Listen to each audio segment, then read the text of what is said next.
1 Samuel, capítulo 17, verso 50. Assim, Davi prevaleceu contra os filisteus, com uma funda e com uma pedra, e feriu o filisteu, e matou sem que Davi tivesse uma espada na mão. Pelo que ocorreu, Davi e pôs em pé sobre o filisteu, e tomou a sua espada, e atirou-a da sua bainha, e matou-lhe, cortou com ela a sua cabeça. Vendo então os filisteus que seu campeão era morto, fugiram. Amém, queridos? Querida igreja, um dos sinais do fim, e na verdade existe uma batalha espiritual contra a família. Então, falando de fim dos tempos, desse período em que a iniquidade aumentaria no meio dos povos e das nações, quando o pastor Isaías, ele fala comigo e fala assim, no dia da ministração de consagração de crianças, eu queria que você pregasse e falasse sobre família. E falando sobre família, me veio à mente esse rapaz matador de gigantes. Davi, aqui nesse contexto em que nós lemos, ele está diante de uma guerra, e uma guerra que ele vinha batalhando há muito tempo, só que ela se tornou visível aos olhos da Israel de Deus, aos olhos do inimigo de Deus, aquela batalha que nós sofremos dentro de nós. Todo ser humano, ele tem uma batalha, e toda batalha espiritual, ela começa não somente do lado externo, mas do lado interno. Quando nós falamos de batalha espiritual, querida igreja, nós estamos falando primeiro de uma batalha contra o eu, contra aquilo que o pecado, a iniquidade trouxe em meu interior, chamado de luta entre carne e espírito. E Davi há muito tempo vinha batalhando nisso tudo. Só que neste período em que nós lemos esses versículos, Davi está diante de um gigante terrível que trazia assombro e medo a qualquer exército. Pensa, 2,10 metros, alguns estudiosos dizem 2,60 metros, não temos uma especificação dos côvados de medida correta de Golias, mas era um gigante que tremia o inimigo. E o nome dele, depois eu vou citar um pouquinho, fala muito sobre isso que nós vamos falar hoje. Então, Golias, ele era, para os filisteus, eles eram incircuncisos. O que são pessoas incircuncisas? Pessoas em que não circuncidaram a sua fé a Deus, que não fizeram das suas vidas uma marca. Então, para você entender, nos tempos de hoje, são pessoas que não reconhecem a Cristo como seu Senhor e Salvador. Então, a vida dos filisteus era uma vida em que não tinha o Senhor Jesus na história. Era uma vida de um povo em que eles não tinham o Deus soberano que nós temos. A fé dos filisteus não era a mesma fé do povo de Israel. E por eles serem circuncisos, eles não se misturavam. E a guerra daquele povo era contra um espaço geográfico, mas eu não quero falar sobre isso. Eu quero falar de uma batalha interna, que ela externaliza. E este texto aqui, eu vejo o combate de dois guerreiros. E esse filisteu Golias, o nome dele no hebraico significa homem dos intervalos. Ou seja, aquele que se colocava entre dois exércitos. E dentro do interior de Golias, ele tinha uma certeza. Eu venço tudo. Não existe exército da direita, nem exército da esquerda. Eu sou o homem dos intervalos. E ele sabia que se ele entrasse na guerra, ele esmagaria facilmente a cabeça do inimigo dele. E diante dessa cena, nós vemos também um jovem chamado Davi, e ele também entra na guerra com uma plena certeza de que ele já sairia de lá vencedor. Ele sabia o que ele tinha que fazer, em quem ele cria e o que ele deveria fazer em nome daquele Deus que ele tanto cria. No entanto, que ele diz: estou indo em nome do Senhor dos Exércitos. Ele conhece Deus. Aí, quando nós olhamos a cena, nós vemos no decorrer da história o povo de Israel olhando. É aquele momento em que o nosso povo olha para nós e fala assim: ah, sério, é você que vai? Tem certeza? São 2,10 metros. A armadura de Golias cobria todo o corpo dele. Ele tinha um capacete todo trabalhado para ele. Ele tinha uma armadura toda escamosa, trabalhada para que ninguém viesse a ferir Golias. E Davi entra naquela guerra sem armadura alguma. Sem armadura alguma.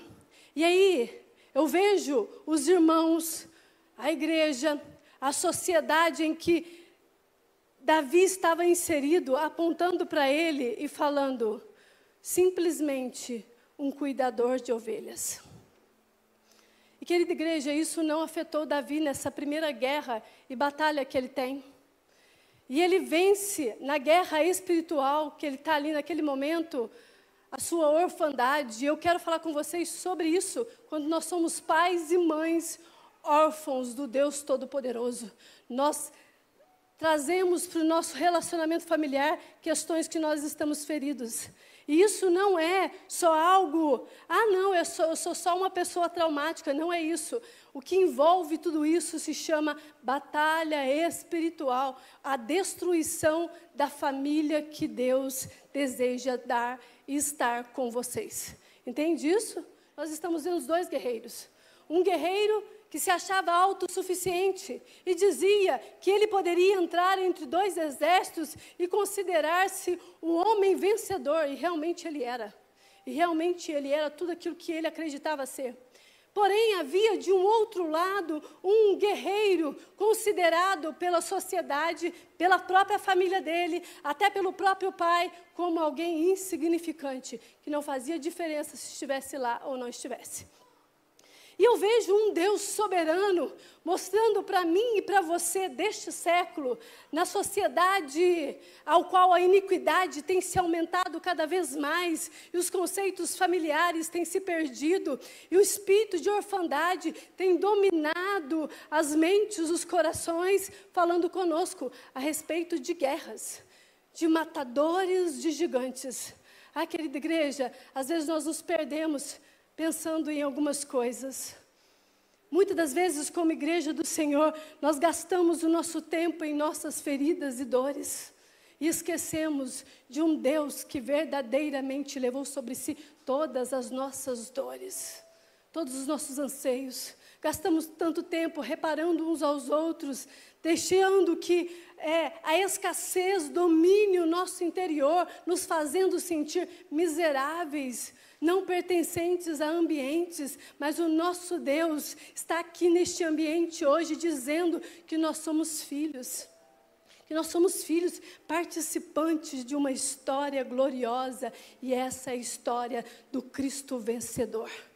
Daquele que venceu a morte, ressuscitou ao terceiro dia e declarou no alto céus: está consumado, eu os faço herdeiros e co-herdeiros comigo. Nós somos filhos de Deus. Que glória, que maravilha, que glorioso é isso. E Golias aqui, ele não tinha pressa nenhuma. Ele não tinha pressa. Ele não tinha nem um pouco de medo. Porque medo não existia em Golias. O que ele queria era mesmo esmagar o primeiro que viesse diante dele. E não importava se era o pequeno Davi ou os seus grandiosos irmãos que estavam ali. Não importava para Golias, a intenção dele, sabe o que era? Esmagar a cabeça do primeiro soldado que viesse. Querida igreja, o inimigo, a intenção dele é não ter pressa. Ele não tem medo de encarar aqueles que dizem que vêm contra ele. Ele não tem medo disso. Ele não olha se você está armado ou desarmado, a intenção dele é esmagar a sua cabeça, ou seja, a batalha deste século é contra os teus pensamentos. E muitas das vezes, quando nós passamos por essas batalhas, nós gostamos de culpar as pessoas. Querida igreja, nós somos pecadores. E pecadores, eles também projetam pecados. E projetando pecados, eles acabam ferindo uns aos outros por causa do pecado. Então não é a culpa do teu pai, não é a culpa da tua mãe, não é a culpa do teu vizinho, do teu colega de trabalho. Põe a culpa no pecado.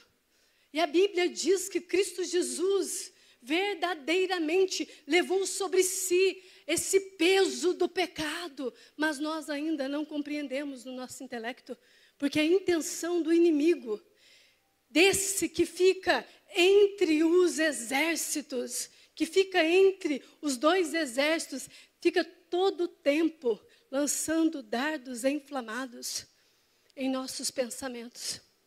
Ficamos presos a isso. Mas enquanto Golias estava ali, já pensando, preparando para destruir Davi de uma forma muito solene, a intenção dele era ser bem solene, para que aquela cena viesse a ser bem marcante para aquele exército de Israel. Ele se encontra despreparado, porque o capacete de um soldado, ele deve proteger a sua fronte, ele deve proteger a sua testa. E nesse momento em que Golias vai, sem pressa, sem medo, todo autossuficiente, achando que ele já era vencedor, que ele poderia destruir Davi com uma simples pancada na cabeça, e ele queria fazer aquilo como um ato solene. Mas diante desse movimento de Golias que vem em direção ao exército de Israel, diante de um menino, diante de um jovem, aparentemente franzino, Davi, ele também se movimenta na mesma direção e com a intenção muito eficaz. E ele vai já pensando que ele já venceu o Golias. Interessante que Golias, ele é um soldado que conhecia muito os exércitos. E ele sabia as estratégias certas para atingir os exércitos. No entanto, ele sempre era colocado como aquele que tinha muito conhecimento. Então, muitas das vezes, o inimigo vai vir com a ideia de que ele conhece tudo. De que ele tem um excesso de informação sobre você, sobre a sua casa, sobre a igreja. Não, Satanás conhece a Bíblia de capa a capa. O inimigo vai vir com essa armadilha para que nós venhamos a nos recuar. Para que a igreja de Cristo, a família de Cristo, a família de Deus, ela tome uma posição ao contrário da vontade de Deus e paralisa. E querida igreja, quando nós nos paralisamos, quando ficamos parados, nós não temos vitória. Nós não possuímos aquilo que Cristo já fez. Nós não tomamos posse daquilo que já é herança nossa. Ficamos pessoas inúteis no exército. Golias conhecia as estratégias, mas ele esqueceu que Israel tinha um grupo de pessoas que era muito bom na funda. Existia pessoas que ficavam treinando trabalhar com fundas e pedras. Existia no exército de Israel pessoas que talvez estivessem fora do olhar do inimigo, porque pedra diante de uma guerra não mata gigantes. Pedras diante de uma guerra não destrói nada. Ela simplesmente promove um abalo. Promove um abalo. Então não houve preocupação diante do Golias, quando ele vê um garotinho, um rapaz, um jovem, vindo diante dele, com uma funda na mão e pedras, não fazia diferença. Mas aqui Davi, ele vem diante desse grande inimigo, com uma funda, sabendo que ele era bom naquilo que ele fazia. sabendo que Deus o capacitaria a acertar a testa daquele homem que era muito maior que ele em altura, mas não em conhecimento de Deus, mas não em conhecimento da grandeza, da beleza do Senhor dos Exércitos, um gigante incapaz de ver a soberania de Deus, porque não entendia a circuncisão. Porque não compreendia o que era ser filho de Deus, mas Davi compreende isso. E ele vai com a sua habilidade natural, mas também com a sua habilidade de ser filho, habilitado para destruir e matar gigantes. E ele destrói aquele homem. Querida igreja, eu acho lindo Deus trabalhar na Bíblia. E aqui eu vejo Davi, um homem comum, como eu e você. E falando com as mulheres, uma pessoa comum, como eu e você, mãe. Como eu e você, mulher.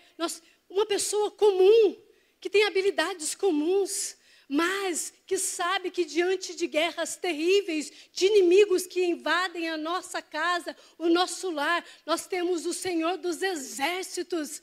O Senhor dos Exércitos que nos faz vencedores diante de uma guerra espiritual como essa. Como essa.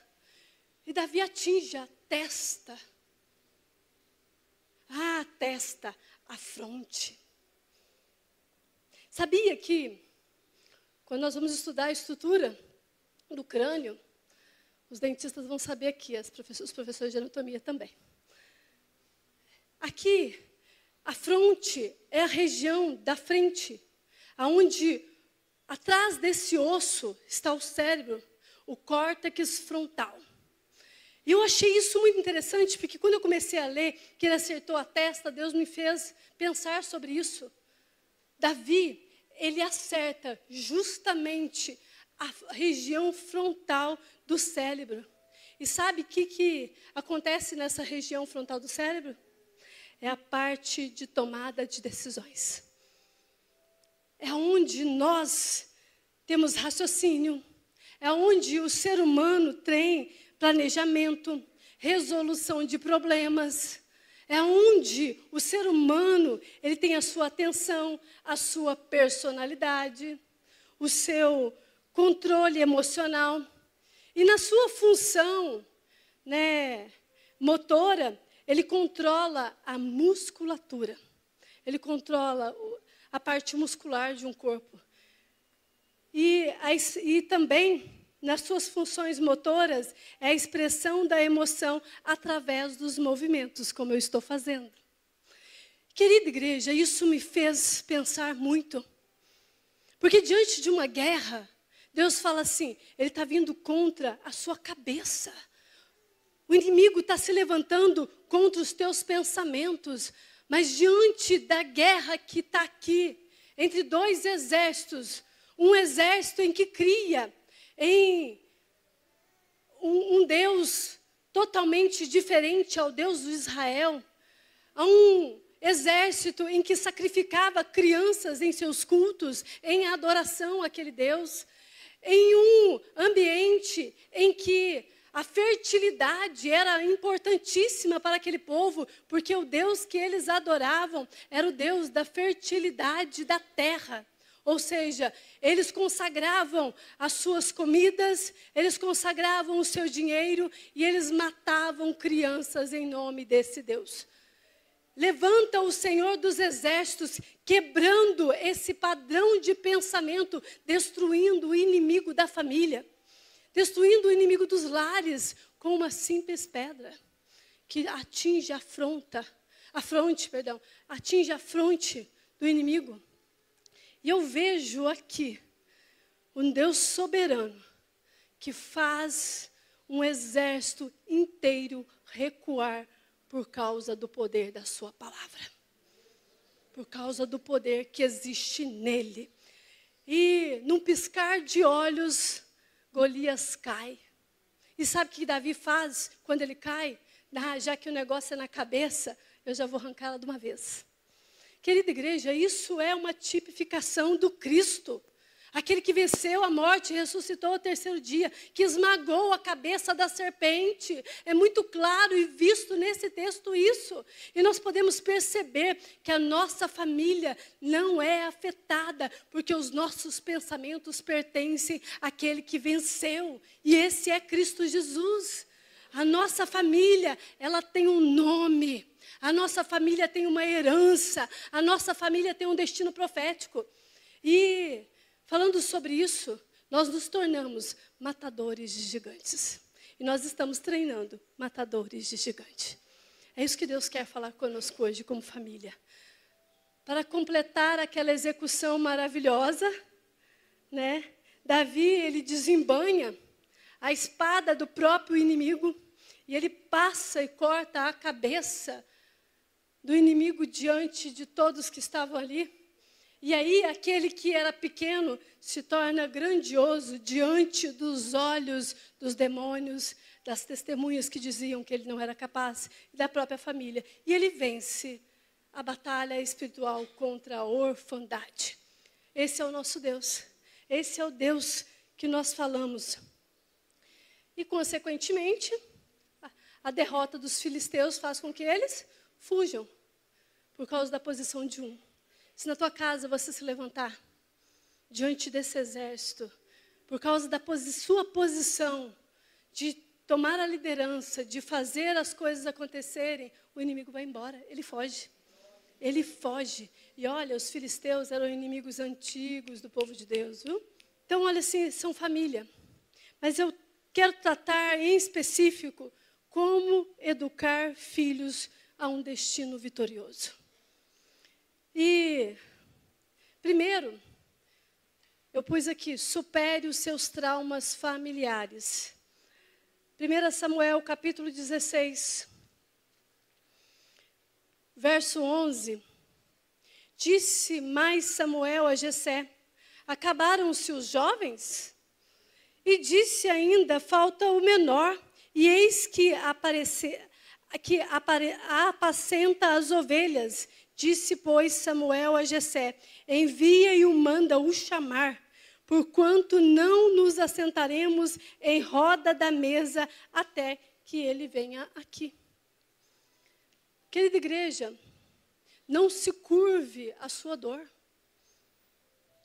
Não se entregue à dor familiar que você viveu, ao trauma familiar que você viveu. Eu encontro aqui Davi, rejeitado. Então hoje, em nome de Jesus, rejeite a voz da orfandade. O que é a orfandade? É um sentimento de não pertencimento. Todas as vezes que você não se sente pertencente a um ambiente, você está com problemas de orfandade. E sabe qual que é a voz que ecoa nos ouvidos de alguém que tem um sentimento de não pertencimento? A rejeição. Então, em nome de Jesus, se você está passando por isso, não se sente pertencente a um grupo, não se sente pertencente à igreja, não se sente pertencente à sua família, em nome de Jesus Cristo hoje, rejeite a rejeição. A rejeição, ela é destruidora. O sentimento de orfandade tem essa voz chamada rejeição. Tenho visto muitas pessoas destruindo a sua vida com este sentimento. Eu tenho visto muitas pessoas hoje com a dor da rejeição, que talvez por conta do seu relacionamento com Deus, de ter vivido tantas coisas, achou que aquela dor já havia sido resolvida. Ah, não, mas eu sou um bom pertencente à igreja. Eu entendo o amor de Cristo. Eu entendo que Ele é um Deus Pai. Mas dentro de si, existem uns reflexos ainda da rejeição. A voz está lá dentro ainda. A voz está lá dentro. Como? Sentindo-se menor, excluído, feio, pequeno, incapacitado, desprezado. Essas são a voz da rejeição. Quantas vezes nós, como seres humanos, passamos por isso? Isso vem ferido muitos. Aqui eu encontro o rei Davi. Ai, gente, um homem excepcional, um governador excelente, mas não foi um bom pai. Porque para ser pai, a gente não nasce sabendo, a gente aprende. E Davi, ele foi curado na paternidade espiritual. É muito visível isso, porque o governo de Davi é excepcional. Ele serve a nação de Israel com muita excelência. E ele faz tudo, e o governo, ele cresce, expande. Ele entende, ele quebra esse jugo que ele trazia. Ele sabia. No entanto, que ele escreve o Salmo 23. O Senhor é o meu pastor e nada me faltará. A escassez não havia mais nos sentimentos de Davi, porque ele teve um encontro com o Deus do secreto. Eu tenho uma ministração dessa no YouTube.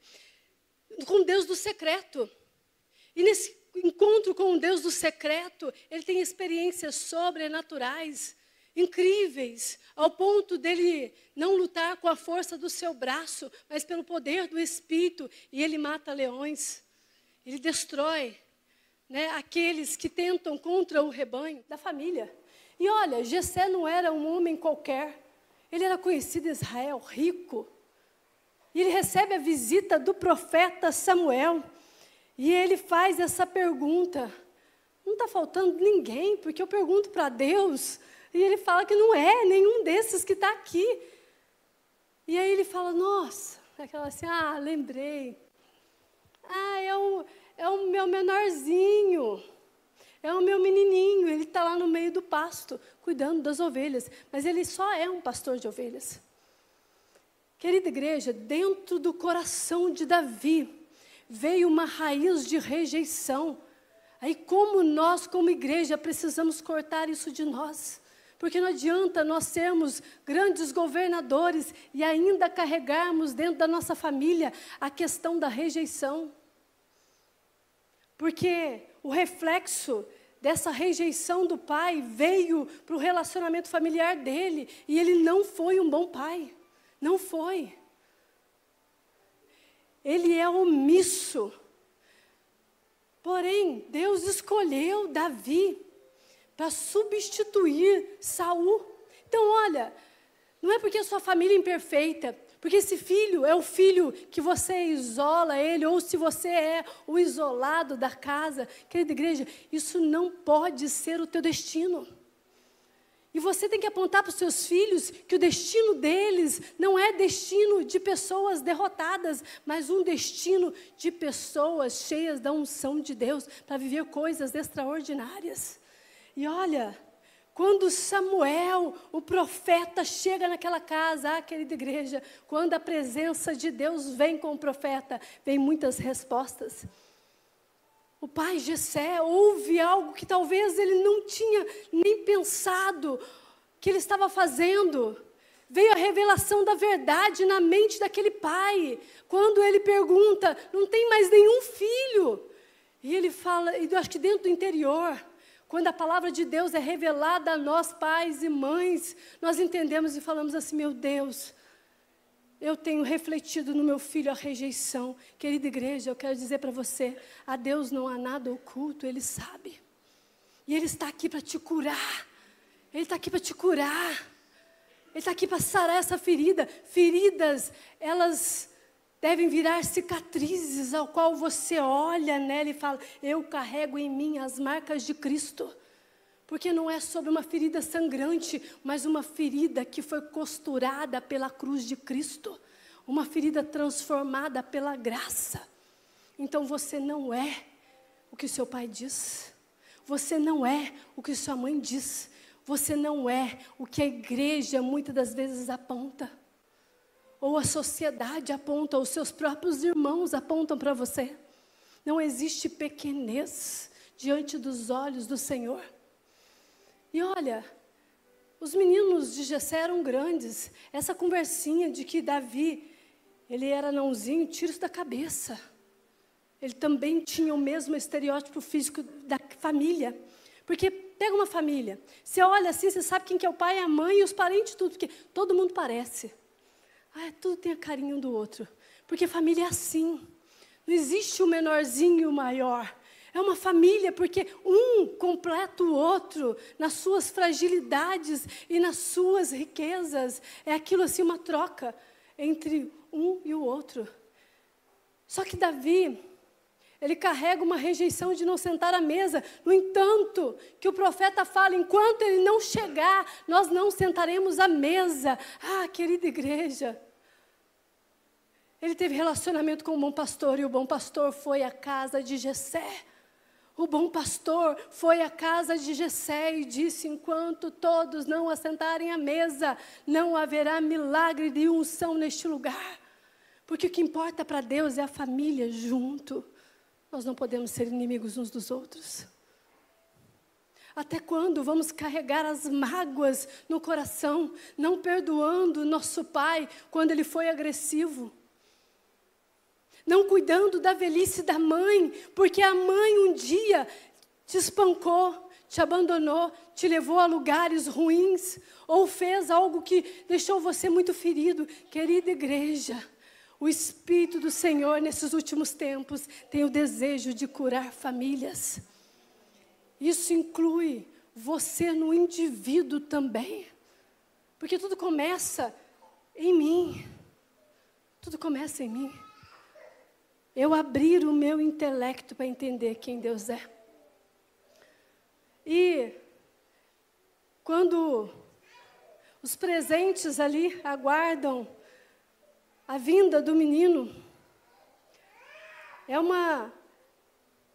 Deus começa a mover de um modo incrível.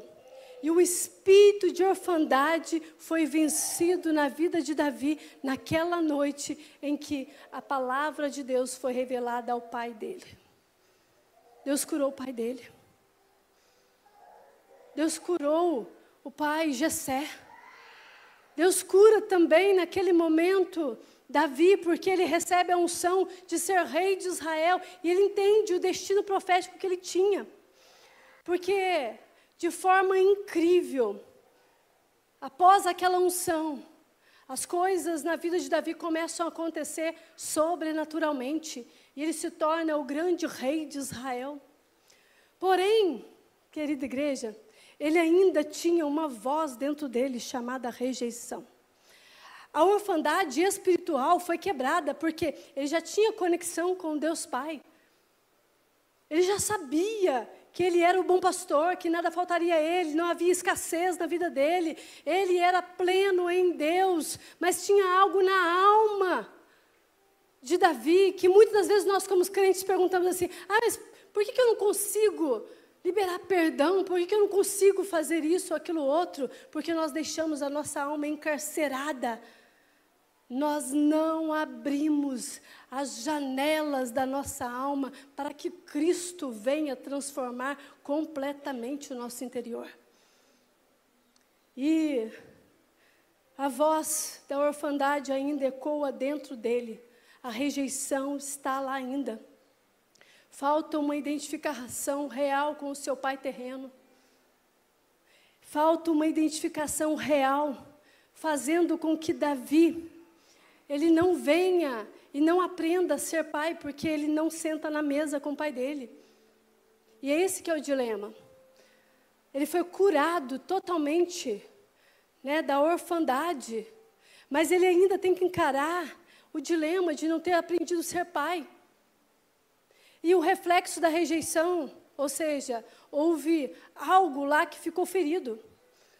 E essa rejeição fez com que ele não viesse a cumprir a sua paternidade terrena. Vemos Davi passivo e omisso. E eu estou falando isso como pai, passivo e omisso como pai. E qual que foi a consequência? Ai, querida igreja. Não sei se você já leu sobre a história dos filhos de Davi. Absalão, seu filho, chegou a um ponto de tomar à força o reino, porque ele queria fazer justiça com a própria mão, diante do abuso sexual que a meia-irmã dele sofreu pelo próprio irmão. E aquela família ali, ela está sofrendo por conta disso, mas Davi não faz nada. Sabe, querida igreja, quando eu e você, como pai e mãe, fechamos os nossos olhos pelas terríveis coisas que acontecem no nosso lar, nasce no coração dos nossos filhos um problema terrível chamado mágoa. Mágoa mortal. Absalão matou o seu irmão. E aqui, Absalão, ele esperou que Davi viesse fazer algo e ele não fez. Ele mata o irmão e espera o confronto do pai Davi. E o pai Davi faz nada. Faz nada diante de um abuso sexual. Querida igreja, comece a olhar os comportamentos dos seus filhos. Você precisa sentar à mesa com os seus filhos e ver como eles se comportam diante das coisas. Comece a perceber quando as falas são de medo, quando as falas são de alegria. Nós precisamos conhecer os nossos filhos na mesa. Davi não teve essa experiência, então ele não sabia o que era mesa. Existe poder na mesa familiar. E sabe o que o inimigo está fazendo? Roubando os nossos filhos no padrão de pensamento. Quantas crianças estão desejando a morte por causa de jogos?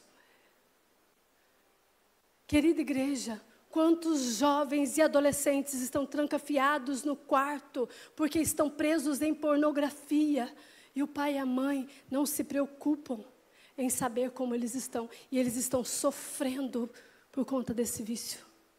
E eles desejam sair dessa imoralidade porque são filhos de crente. Porque são filhos de crente. E eu preciso falar isso com vocês.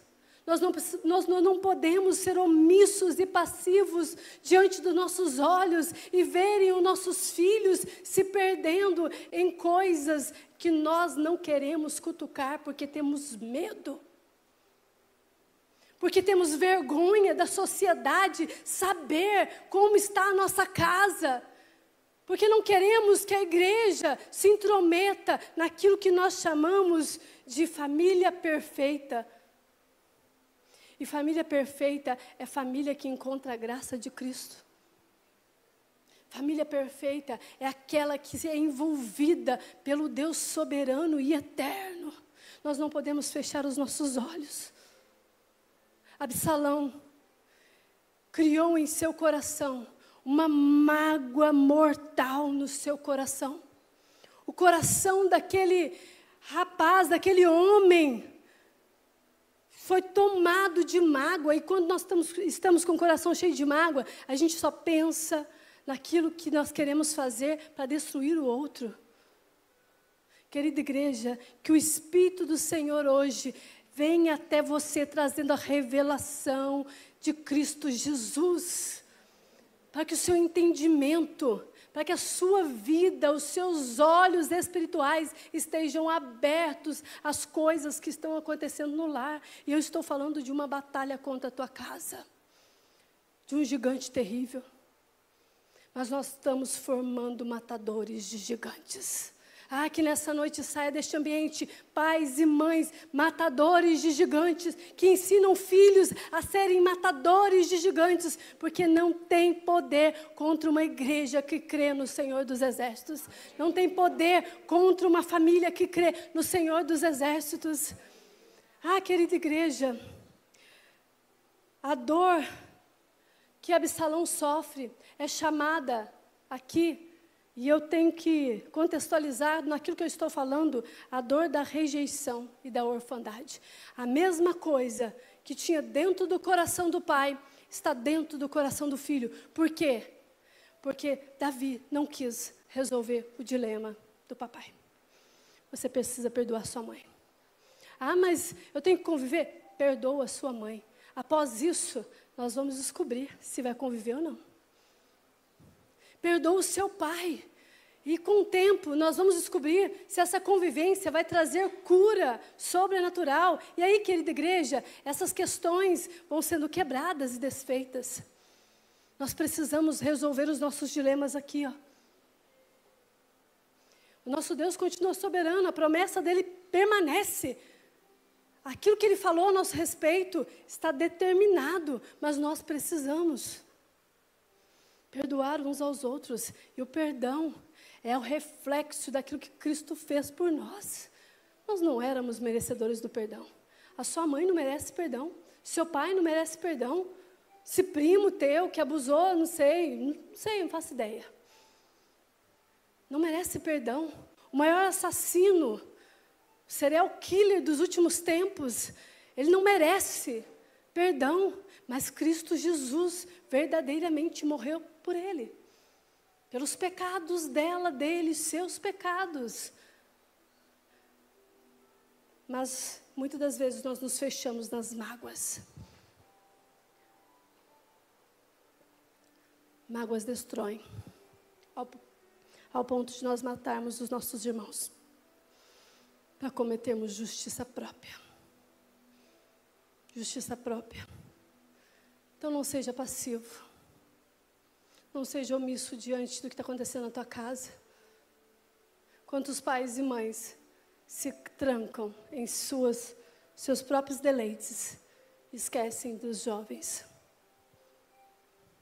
esquecem do lar. Que o espírito de orfandade deixe a sua casa hoje. Que o espírito maligno que está tirando a paz de vocês, deixe esse lar hoje, em nome de Jesus. E que nasça em nosso coração esse espírito de adoção. Nós somos filhos. Que cresça em nosso coração o amor fraternal daquele que foi recebido na família da fé com tamanho amor, ao ponto do Deus Todo-Poderoso enviar o seu único filho para morrer por todos e nos fazer herdeiros com ele.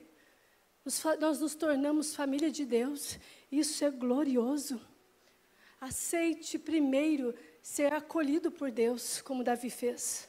Ele aceitou primeiro ser acolhido por Deus. Mas segundo, você precisa ver o Deus que sara curando a sua casa, a sua família. Você precisa abrir os olhos e ver o Deus que transforma realidades dentro do seu lar. Você não é melhor do que ninguém. Que esse sentimento saia de você hoje. Você não é o menor dos seus irmãos. Você não é o menor dessa igreja. Você não é o menor da tua sociedade. Você não é tão frágil assim. Às vezes nós carregamos umas fragilidades, porque nós fomos um dia desprezados. Quantos aqui entram em ambientes tomados de vergonha e não assumem o seu papel de cristão? Andamos de cabeça baixa, as pessoas falam conosco, nós estamos falando para dentro e não para fora. Posição de filho de Deus é posição de autoridade, e nós nos posicionamos naquilo que Ele fala. Nós entramos em ambientes envergonhados, com medo do que as pessoas estão pensando, nos achamos o menor da empresa, o menor da faculdade, o menor da escola, e ficamos com esse sentimento de menorzinho. Você pode não ser responsável por aquilo que fizeram com você, mas você é responsável com o que você vai fazer com o que fizeram com você. Então, assim, o que fizeram com você? Um dia disseram que eu era isso, mas a palavra de Deus diz o oposto. Eu sou filha de Deus. A minha posição na terra é superior do que as falas humanas, do que o abuso sexual que eu sofri na infância, do que aquilo que apontaram que eu poderia ser. Existe um Deus soberano que me viu, estava comigo e não desistiu de mim. E até hoje Ele trabalha dioturnamente e não descansa por amor a mim. E isso não é uma palavra positiva, querido. É uma palavra de poder que transforma o teu interior e faz você viver as coisas soberanas de um Deus eterno, que cura e que sara. Então, aquilo que te fizeram não pode ser a tua identidade. Você não é o que fizeram com você. Entende? Viu, meninas? Você não é um abuso. Você não é um toque diferente. Viu, garotos? Você é homem de Deus, formado a ser guerreiro, chamado por excelência por Deus para ser um grande governante de uma casa, de uma família. Deixa essas ideias malucas desse mundo sair de você. Quando eles dizem que você não pode ter uma posição, para com isso. Tira essa mentalidade. Que sai em nome de Jesus. Mentalidade de fraqueza. Que sai em nome de Cristo. Nada pode mudar o seu passado, eu sei. Já foi, aconteceu, mas o seu destino é determinado por que você acredita hoje. O que você está acreditando hoje? Que você ainda é, que você ainda vive aquela cena do passado, que aquele trauma ainda está com você. Porque Davi não sabia ser pai, mas ele podia ter olhado alguém como exemplo para ensinar para ele paternidade. Porém, ele preferiu continuar na sua rejeição e ficar ali se sentindo omisso, né? Se sentindo inferior e se tornando omisso, quieto, né? Nem estou vendo. Assim como um dia meu pai nem me viu. Assim como um dia eu tive as minhas guerras e meu pai não estava comigo. Ficou aquela realidade mentirosa. E, na verdade, a realidade de Deus era que ele já conhecia um grande governador, um grande homem. Mas por conta dessa voz que ecoava, dessa voz chamada rejeição, Davi se tornou um pai omisso. E, querida igreja, reafirme a importância do casamento dentro da sua casa. Eu queria muito falar sobre isso. Hebreus capítulo 3, verso 4 diz: venerado seja entre todos o matrimônio. O casamento, ele envolve a união de um homem e uma mulher heterossexual, tá? De um homem e uma mulher. Para que eles, em unidade, cumpram, em apoio, eles cumpram a vontade perfeita de Deus de ter família. E ali, eles vivam se apoiando, se ajudando, para que eles cumpram também a ordenança de ter filhos, e terem filhos para a glória de Deus. Para isso que o matrimônio foi instituído por Deus. E ele deve ser venerado entre todos. O matrimônio, que resulta nessa parceria linda, nessa parceria mútua e permanente. Os casamentos não deveriam começar e terminar. Isso não existe. Está errado esse padrão de pensamento. Os casamentos, eles devem ser esse apoio mútuo e permanente. Claro, querida igreja, que nós, quando falamos, né, de um casamento que perpetue, nós estamos falando de um casamento que está para a glória de Deus, aonde não há violência, tá? E algumas outras questões que em gabinetes pastorais nós podemos conversar, mas ele foi instituído para isso. E o que a humanidade está fazendo com a instituição casamento? Ela tem colocado em nossos pensamentos que se eu não estiver feliz, eu posso desfazer essa união quando eu quiser. E se o outro não cumpre aquilo que eu acho que é legal, então é melhor desfazer mesmo. Porque o que importa para mim é ser feliz. Querida igreja, nós precisamos entender que existe um modo de ser família. E Deus tem planos espirituais para a família. E o sistema do anticristo é destruir o plano familiar, porque o plano familiar reflete a graça de Cristo.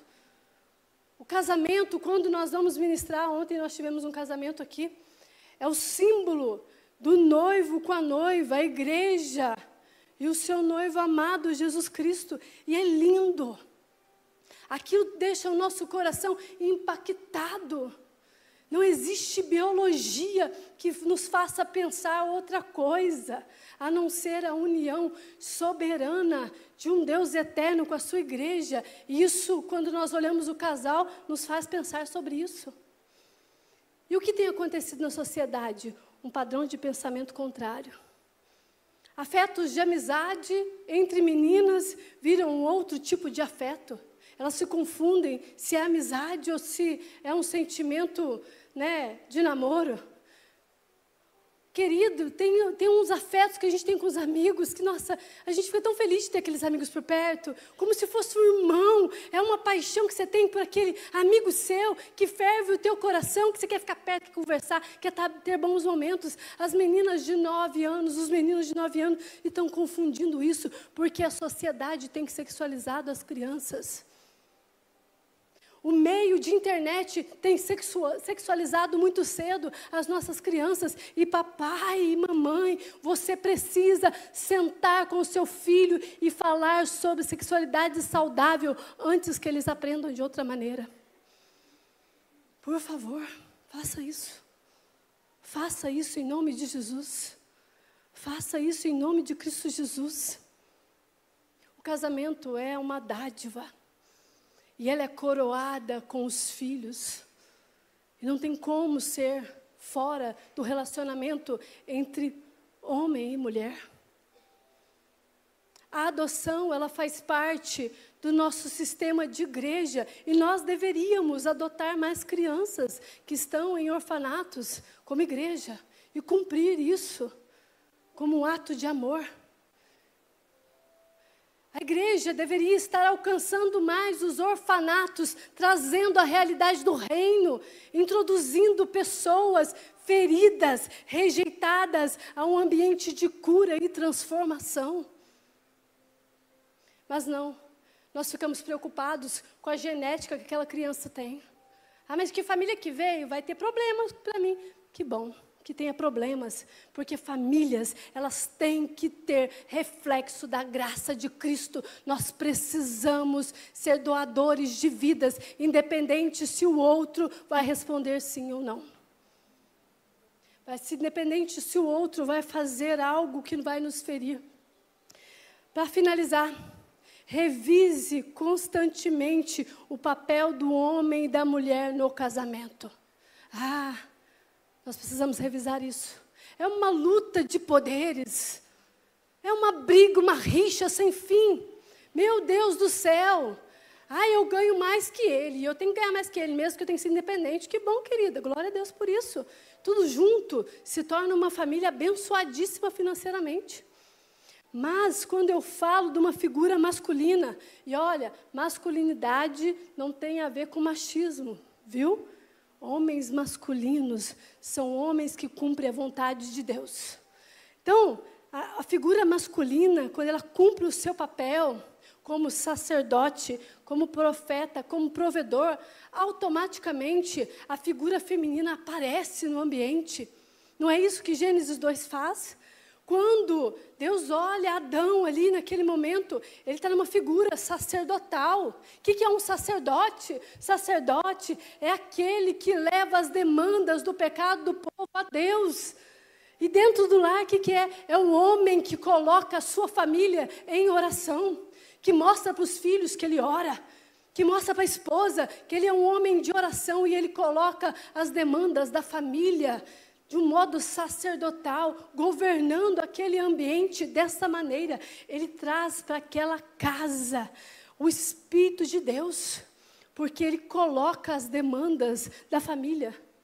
Quando se fala em um papel masculino dentro de casa, eu estou falando de um profeta. O que é um profeta? O profeta é aquele que se relaciona com a palavra. Querida igreja, nós precisamos de homens que se relacionem com a palavra, porque homens que relacionam a palavra ensinam os filhos sobre a palavra. Homens que se relacionam com a palavra ensinam a esposa segundo a palavra de Deus e vive ensinando conforme as escrituras sagradas. E o lar dele se torna uma figura do evangelho, porque os filhos refletem a fala de um pai que é profeta, que fala das coisas que ele conhece. O que ele conhece? As sagradas escrituras. Terrível é a casa que falta profeta. Terrível é uma casa que falta sacerdote, meu Deus. Vira um caos. Vira um caos. E quando o masculino, ele promove a sua função, o seu papel de provedor, o que é isso? Ele é responsável de suprir as necessidades de uma casa, viu, homem? E quais são as necessidades de uma casa? Quando os filhos estão brigando, é você que vai suprir a necessidade daquela casa. Quando tem ladrão entrando dentro de casa, você não vai socar a tua mulher na frente, porque eu tenho certeza que ela vai na frente. É corajosa as mulheres. Tem, ela já pega a vara e fala assim, tem medo, não, é um gato. Então, mas o homem, quando ele toma essa posição, fala, não, vai recuar você, eu que vou ver o que é. Independente se é um gato, o que for. Quando é a mulher, os filhos percebem essa posição de provedor, né, daquele que provê segurança, que provê ali financeiramente a segurança, da mesma maneira, em tudo, a segurança em tudo. A família se sente protegida, fala, opa, tem alguém que nos defende. E isso traz no coração de uma mulher algo incrível, porque o homem, ele reflete o amor. Então, o homem, ele derrama sobre a família e sobre a esposa o amor. E nós precisamos falar sobre isso com os nossos filhos. Quando eles falam que querem se casar, ou quando eles falam que não querem se casar. Porque essa ideia de não querer casar vem do sistema mundano. Nós temos que implantar dentro do nosso lar aquilo que é verdadeiro, que é santo. Essa figura masculina, quando ela toma sua posição, está em sua posição amando a esposa, e o pastor fez uma pregação sobre Efésios aqui, falando a respeito disso, automaticamente, a mulher, ela cumpre o seu dever também. E qual que é o dever da mulher? Honrar. Ela honra o lar dela. Ela entende de onde vem a provisão, ela entende de onde vem o sacerdócio, ela entende de onde vem o profético, ela entende aquela família, ela cresce junto, porque a mulher auxilia o homem, e isso não é escravidão. Não é escravidão. Se você vive, mulher, um jeito opressivo no casamento, o seu marido precisa conhecer a Cristo Jesus e ouvir essas coisas. Querida igreja, nós precisamos entender que uma família, ela funciona no método certo. Então, existe um papel masculino e um papel feminino, mas os dois juntos formam uma família. E o reflexo disso tudo são filhos para a glória de Deus. E isso é lindo. Todos vivendo o mesmo propósito. Como educar filhos a um destino vitorioso, pastora? Você já me deixou confusa agora, dessa maneira. Deixando aqui os seus traumas familiares. Deixando aqui os seus traumas familiares. Treine o seu coração. Treine, na verdade, o coração dos seus filhos. 1 Samuel, vou finalizar. Está bem tarde já. Mas eu preciso finalizar. Treine o coração dos seus filhos, pai e mãe. 1 Samuel, capítulo 17, verso 34. Então disse Davi a Saul, teu servo apacenta as ovelhas do seu pai, e vinha um leão e um urso, e tomava uma ovelha do rebanho, e saiu após ele, e o aferia, e a livrara da sua boca, e levantando-se ele contra mim, lançam-lhe mão da barba, e o feria, e o matava. Assim feria o teu servo o leão como o urso. Assim será este incircunciso filisteu como um deles, porquanto afrontou o exército do Deus vivo. Aqui eu vejo Jessé treinando Davi a ser um grande homem. Então nem tudo que tinha na mentalidade de Davi era verdade. Jessé, ele incentivava os filhos dele a serem treinados para destruir leões e ursos. É aquela hora em que nós, pai e mãe, afirmamos os filhos segundo o que eles são. É eu chegar para o menino e falar assim, guerreiro, homem de Deus, estou gostando de ver. Quando ele traz uma demanda que aconteceu, quando você olha para a menina e fala, princesinha do papai, que linda, são as afirmações que todo ser humano natural precisa ouvir. Nós precisamos ser afirmados pelos nossos pais, em cada idade. E aqui eu vejo Jessé, no período em que Davi deveria ser chamado de guerreiro, ele coloca ele diante do treinamento. E ele vence a guerra que ele tem com ursos, para defender o rebanho do pai, o espaço aqui do meu pai, e ele aprende a ser um grande guerreiro. Então nós precisamos fazer isso. Aproxime os seus filhos da Bíblia, pai e mãe. Aproxime os seus filhos com filhos feitos de Deus. Você já contou um testemunho que já aconteceu na tua casa? Você já contou o teu testemunho de salvação para o seu filho? Nós precisamos falar sobre isso. Se você, jovem, que ainda não tem filhos, comece a sonhar com famílias. Comece a anotar tudo isso e desejar ter uma família. O interesse de Deus é que a família seja o reflexo ao qual Ele tanto deseja, a glória sendo manifesta na terra. Estabeleça valores. Deus é bom, Ele é maravilhoso, nosso Deus cura, nosso Deus sara. Faça os seus filhos terem essas palavras. Antes de levá-lo ao pronto-socorro, fala, eu vou orar por você. Em nome de Jesus, você já está curado. Quando ele chega no pronto-socorro, parece que nem está doente mais. Porque a fé, ela é incentivada pelos pais. Hoje, quando você pergunta para um jovem se eles creem em Jesus, eles falam não. Quando você pergunta e faz uma pesquisa a respeito de quem você mais valoriza, eles valorizam mais o relacionamento de namoro ou afetivo do que Deus. Por quê? Houve uma geração que parou de falar que Deus te abençoe. Houve uma geração que deixou de ensinar os princípios cristãos, que disseram, vem aqui, deixa eu te abençoar antes de você sair. Que Deus te abençoe. Perdeu-se os valores cristãos e foi introduzido no meio da igreja o valor de que a gente não precisa ter Deus, não precisa de nada. Não precisa de nada. Mostre a realidade do mundo. Leve os seus filhos em orfanatos. Leve os seus filhos em asilos. Leve os seus filhos em lugares que têm extrema pobreza. Eles precisam ter paixão por missões. Eles precisam ter paixão por aqueles que estão menos favorecidos. Eles precisam começar a olhar a necessidade do outro como algo que é superior que a necessidade dele. Para nós, muitas vezes como pais, a gente acha que a gente tem que dar tudo para os filhos. Nem sempre é assim. Eles têm que entender a realidade que existe na Terra. A realidade de pessoas diferentes. E dar valor. E dar valor. Aprenda a se arrepender publicamente.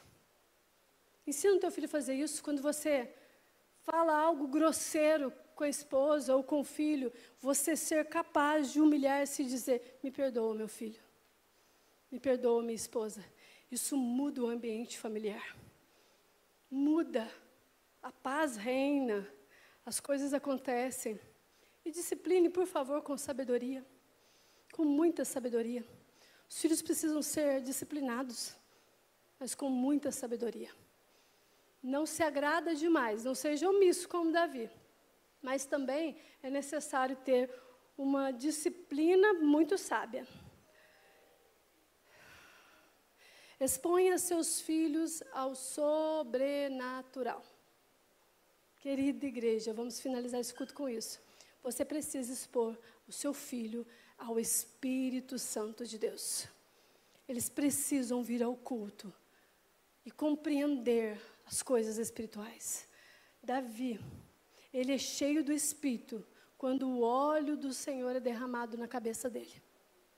E ele é cheio da presença do Espírito Santo. Que você e eu possamos expor os nossos filhos ao óleo da unção. Porque a unção de Deus despedaça todo o jugo, desfaz toda a acusação. A unção de Deus nos leva a viver as coisas extraordinárias e nos faz sentir experiências incríveis que somente vêm do Espírito. E eles precisam ser expostos a isso. os nossos filhos, eles têm que nascer para o mover de Deus. Porque nós nascemos de um movimento dentro do ventre, ao qual o Senhor nos chama pelo nome e nos batiza como filhos. E isso faz com que eu e você venhamos a nascer já com um destino de matadores de gigantes. E aí eu, pai, mãe, você que cria uma criança, auxilia ela a ser exposta ao poder e à presença do Espírito. Esse Espírito que tem dons incríveis. Faça os seus filhos orarem assim: Senhor, me dê discernimento. Ai, Senhor, eu quero ser profeta na tua casa. Ensina os seus filhos dessa maneira. Ah, mas eu também não sou uma pessoa que ora muito, não tem problema. Comece a orar as Escrituras Sagradas. Comece a expor a eles experiências com Deus. Cada ser humano tem um propósito único. E ele tem que ser levado, conduzido a viver as coisas que estão no Espírito. Interaja com os seus filhos. Que seus filhos possam ter contato com a comunidade da fé. Porque quando eles têm contato com a comunidade da fé, eles são curados. Eles começam a exercer os dons espirituais. E daqui a pouco, eles estão tendo mais contato com a unção. Porque a unção, ela transborda quando muitos se reúnem. E ali eles vão sendo transformados como família de Deus. Então a unção, ela define quem nós somos. Ela fala a respeito de quem nós somos. E olha, corrige o teu filho, papai e mamãe. E pergunte para ele assim: nós estamos agindo segundo a vontade de Deus? Porque quando você está corrigindo, você tem que questionar você, questionar o filho. Você está agindo com a vontade de Deus? Ele vai te questionar. Você está agindo com a vontade de Deus, mamãe e papai? Que as crianças de hoje, elas entendem das coisas, mas elas não têm profundidade com a experiência. Então, o contato com a unção transforma o teu lar.